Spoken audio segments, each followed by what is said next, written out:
Hello दोस्तों, नमस्कार, जय हिंद। आप सभी का स्वागत है। उम्मीद करते हैं कि आप सभी लोग अच्छे होंगे। हम लोग संविधान सभा के बारे में पढ़ रहे थे। इसमें हम लोग अब संविधान सभा का अगला टॉपिक प्रस्तावना के बारे में पढ़ेंगे। प्रस्तावना यानी प्रेम्बल के बारे में पढ़ेंगे। प्रस्तावना क्या होता है? प्रस्तावना संविधान सभा में क्यों लाया गया था? किन्होंने लाया था?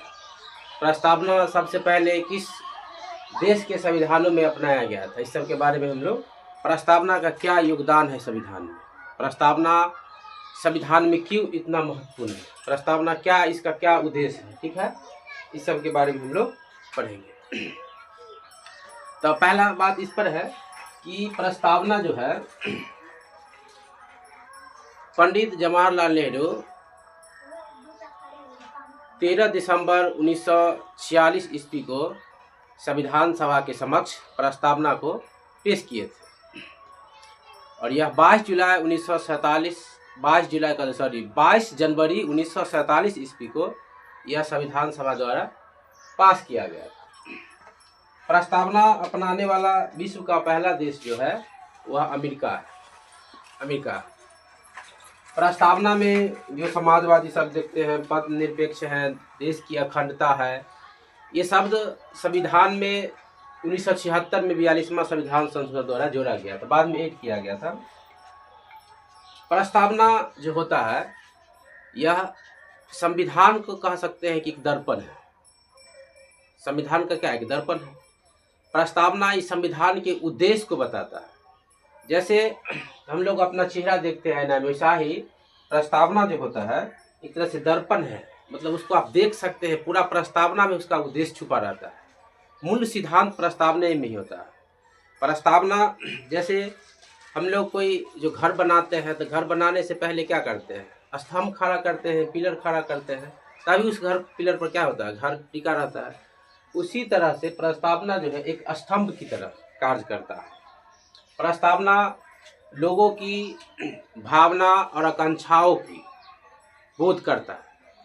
उस देश का संविधान की भावना क्या कहना चाह रहा है, इस सब के बारे में यह प्रस्तावना बोध करता है। प्रस्तावना में जो कुछ की पॉइंट होते हैं, जैसे समाजवादी, पंथ निरपेक्ष, लोकतंत्रात्मक, गणराज्य, समानता, स्वतंत्रता, बंधुत्व, ये सब जो दिया गया है, इस सब का क्या महत्वपूर्ण है, इस सब का क्या अर्थ है, इस सब के बारे में हम लोग पढ़ेंगे। ठीक है, थैंक यू। सबसे पहले प्रस्तावना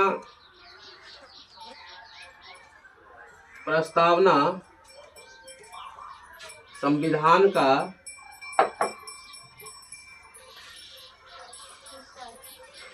दर्पण है। क्या है?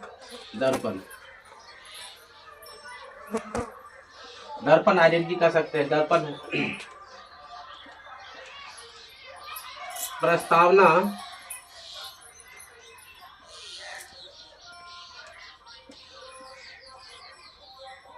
संविधान का उद्देश्य बताता है।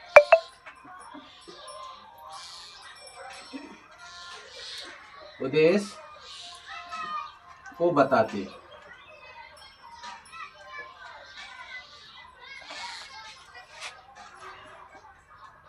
प्रस्तावना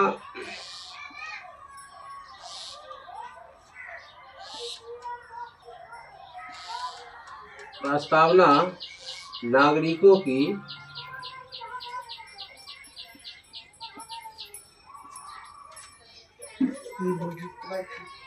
भावना और आकांक्षाओं को बोध कराता है।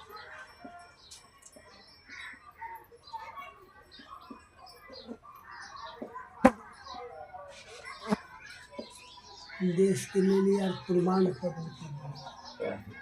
अच्छा करिए, अभी नहीं बोलबे, कहीं बाद में कहीं वीडियो रिकॉर्डिंग हो रही है। उसके बाद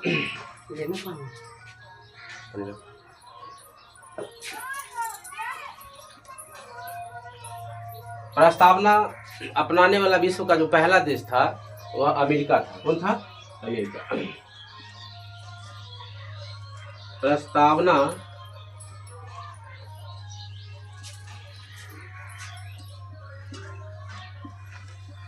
ने वाला विश्व का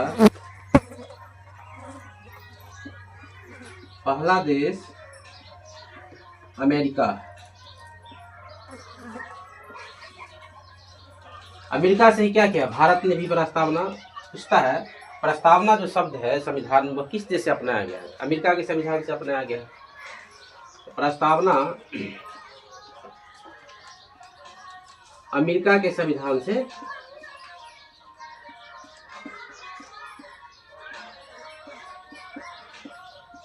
अपनाया गया है।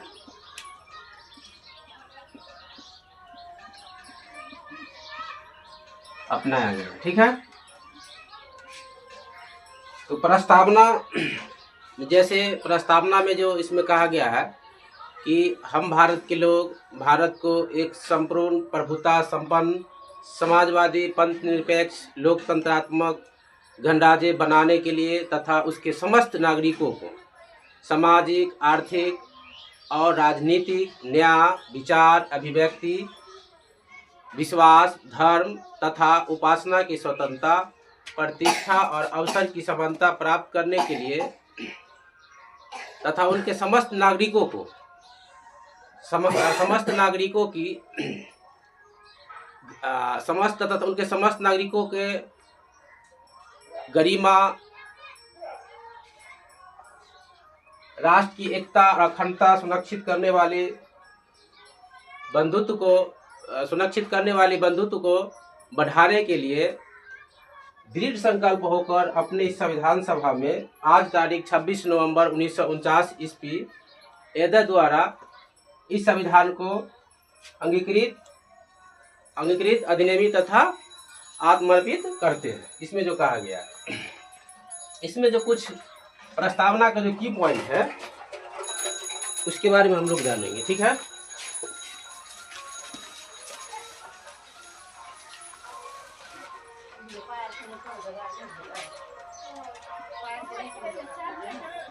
प्रस्तावना की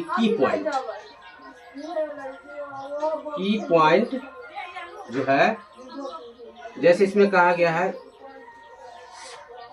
संप्रभु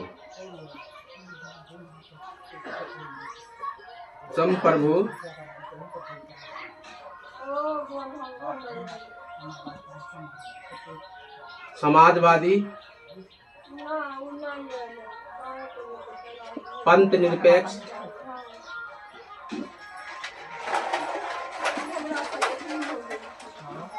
लोकतंत्रात्मक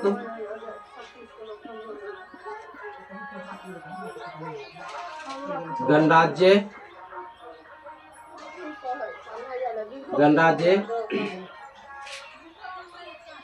स्वतंत्रता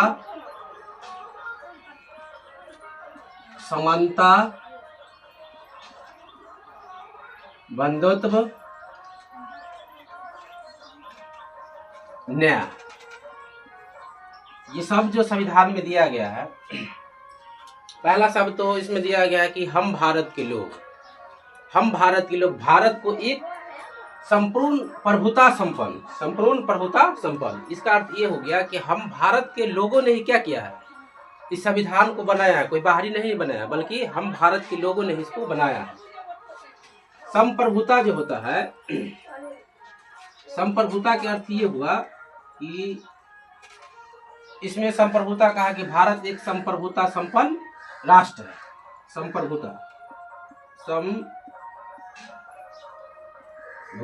संप्रभुता यानी शक्ति। संप्रभुता जो होता है वह दो प्रकार के होता है। कितने प्रकार के होते हैं? एक आंतरिक होगा, दूसरा बाहरी होगा। आंतरिक में जो क्या है, आंतरिक जो देश का जो अंदर जो मामला है, जो भी है, नागरिक अधिकार के लेके हो, चाहे कोई आंदोलन के लेके हो, चाहे देश की एकता अखंडता के कोई भी शब्द हो, जो आंतरिक है।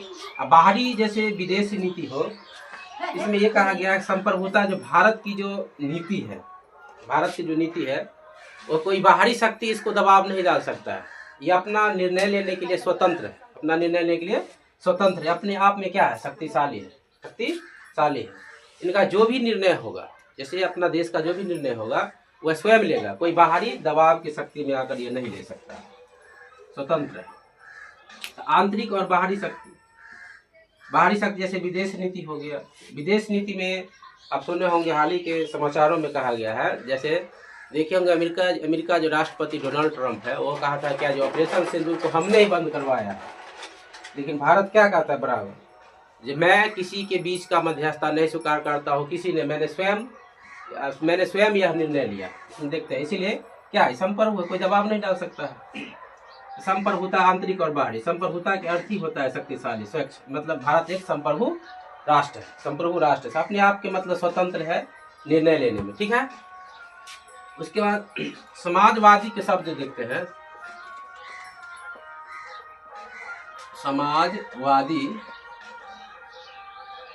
समाजवादी जो शब्द है ये 42वां संविधान संशोधन 1976 में अमेरिका के संविधान से अपनाया गया।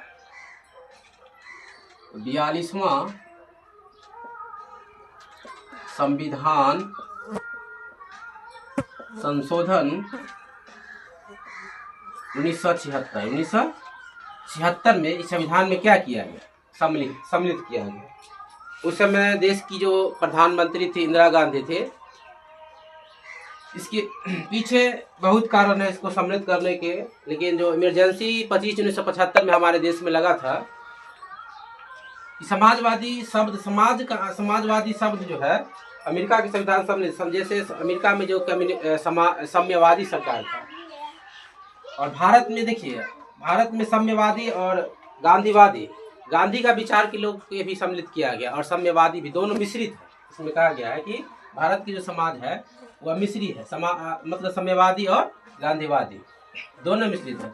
तो समाजवादी उसमें जो अमेरिका के संविधान में कहता है, अमेरिका रूस के संविधान में जो है उसमें पूंजीवादी और निजी संपत्ति के खिलाफ है।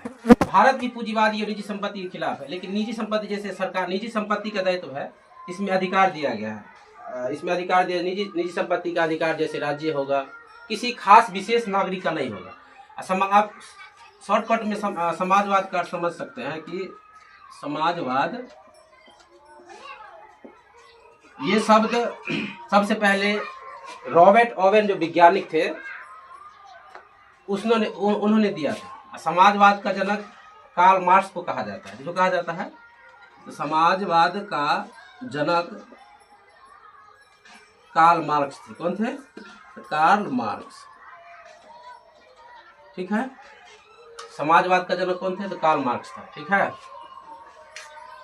समाजवाद के मतलब क्या? समानता, मतलब कि देश में हर एक नागरिक के, हर एक समाज के आदमी को क्या होना चाहिए? इक्वलिटी होना चाहिए, समान अधिकार प्राप्त होना चाहिए। समाजवाद का सिंपल अर्थ ये कह सकते हैं कि समाज में हर एक नागरिकों को, हर एक समाज के लोगों को समान अधिकार होना चाहिए। समाज अधिकार जैसे देश की निजी संपत्ति हो, देश की जो आर्थिक संपत्ति हो, सभी में उसका क्या हो?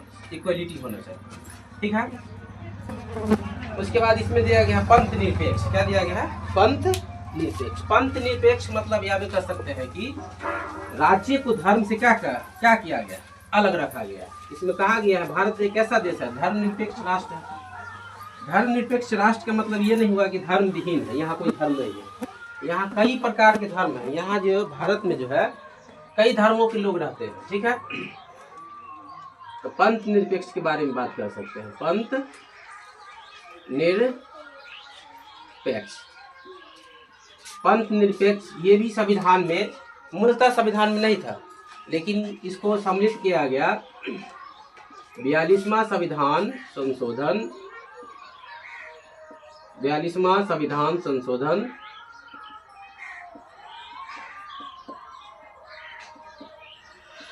1976 को इसको भी जोड़ा गया, और अखंडता शब्द भी जोड़ा गया।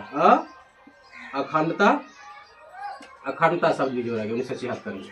पूछता है 42वां मिनी संविधान किसे कहा जाता है? 42वां संविधान 1976 को ही, 42वां संविधान को, इसमें 3 शब्द जोड़ा गया, समाजवादी, पंथ निरपेक्ष और अखंडता शब्द जोड़ा गया था, ठीक है। तो पंथ निरपेक्ष के बारे में थोड़ा हम जानकारी ले लेते हैं। पंथ निरपेक्ष के अर्थ ये हुआ कि राज्य को धर्म से अलग रखा गया, हाँ, लेकिन विशेष परिस्थिति में जब किसी नागरिकों को धर्म के हस्तक्षेप करता है कोई नागरिक, राज्य क्या कर सकता है? उसको अधिकार दिलाने के लिए उसको हस्तक्षेप कर सकता है। इसमें धर्मनिरपेक्ष में कहा गया जाति, धर्म, लिंग, किसी भी भेदभाव के आधार पर किसी भी नागरिक के साथ कोई जाति या धर्म या लिंग के आधार पर भेदभाव नहीं। अनुच्छेद यह क्या कहता है? 15 कहता है। समानता का अधिकार अनुच्छेद 14 कहता है। ये क्या है? देश के लिए हर एक नागरिक क्या है? समान है, इक्वलिटी है। पंथ निरपेक्ष के हम कह सकते हैं भारत एक क्या है? धर्म निरपेक्ष राष्ट्र है। धर्म के बारे में राज्य को अलग रखा गया है, लेकिन विशेष परिस्थिति में राज्य उसमें शामिल हो सकता है। जब किसी नागरिक को क्या कर नागरिकों का धर्म के बारे में कोई अधिकारता है तो ले सकता है। पंथ निरपेक्ष लोकतंत्र गणराज्य राष्ट्र बनाने के लिए। उसके बाद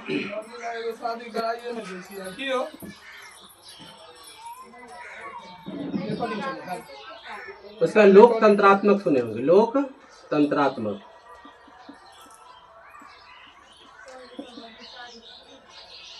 लोकतंत्रात्मक क्या है? भारत कैसा है? भारत एक जो देश जो है वह लोकतांत्रिक देश है। कैसा देश है? लोकतांत्रिक देश है। लोकतांत्रिक ऐसे न कहते हैं लोगों के द्वारा क्या करता है? अपने प्रतिनिधि के चुनता है, अपने शासक को चुनता है, वैसे को हम कहेंगे लोकतंत्र।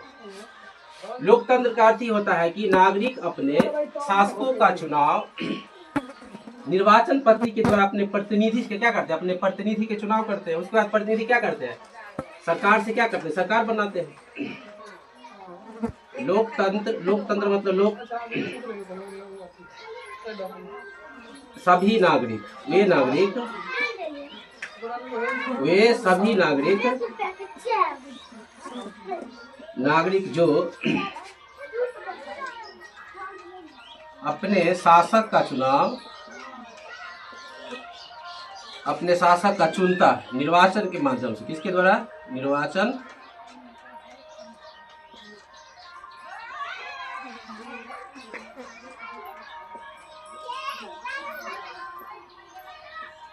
निर्वाचन के माध्यम से अपने प्रतिनिधि का चुनता, अपने प्रतिनिधि को चुनते हैं। लोकतंत्र से कहेंगे। लोकतंत्र सुनेंगे। लोकतंत्र जो होता है वो 2 प्रकार के होते हैं। प्रत्यक्ष लोकतंत्र होता है और अप्रत्यक्ष लोकतंत्र होता है।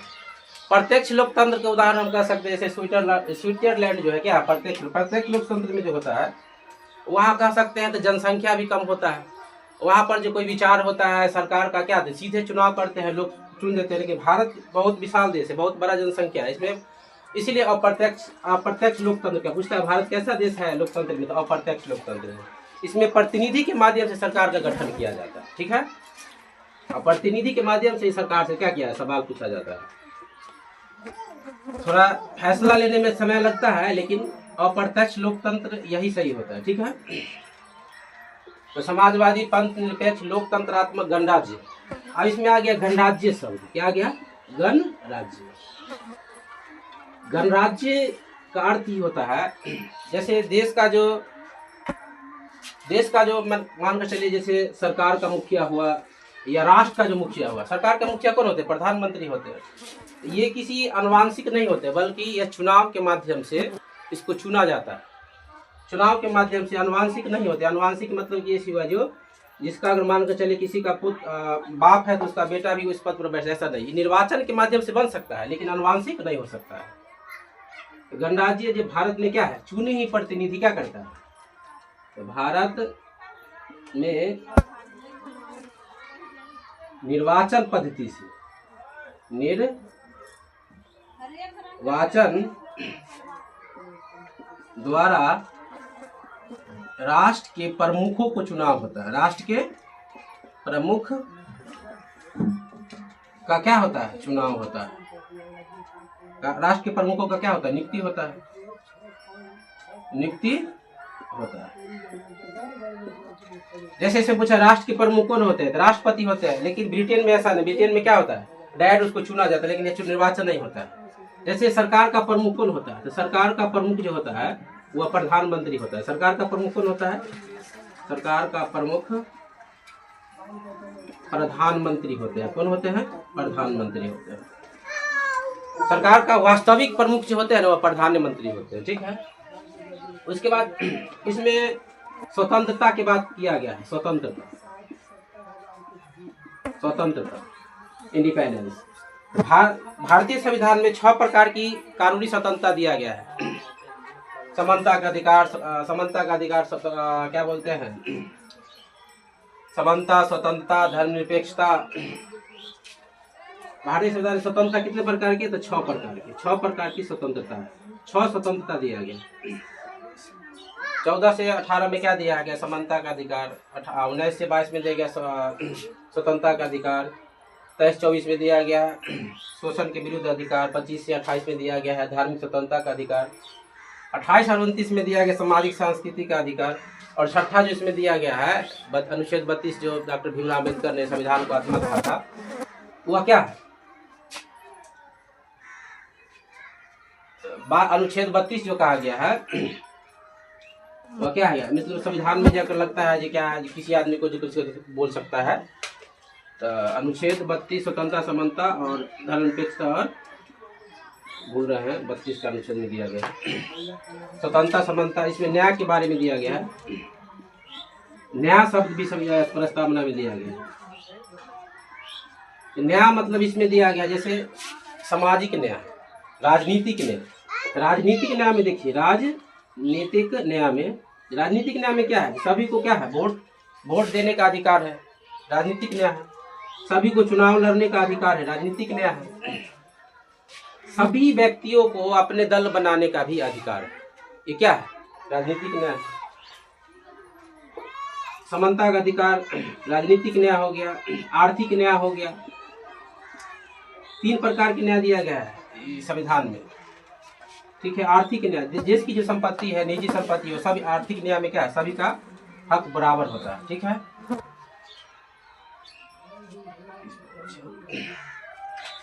संवैधानिक उपचार कहा गया, इसे 32 में आगे ध्यान गया कि संवैधानिक उपचार कहा गया। संवैधानिक अनुच्छेद 32 को संवैधानिक उपचार कहा गया है। अगर किसी व्यक्ति को लगता है कि संविधान में ऐसा कुछ हमारे मौलिक अधिकार को उल्लंघन करता है, सर्वोच्च न्यायालय जा सकता है। इसीलिए अम्बेडकर ने इसे अनुच्छेद 32 को क्या कहा था? संविधान की आत्मा कहा। Thank you. फिर हम लोग नेक्स्ट टॉपिक के बारे में इसके डिटेल से और पढ़ेंगे। थैंक यू, धन्यवाद।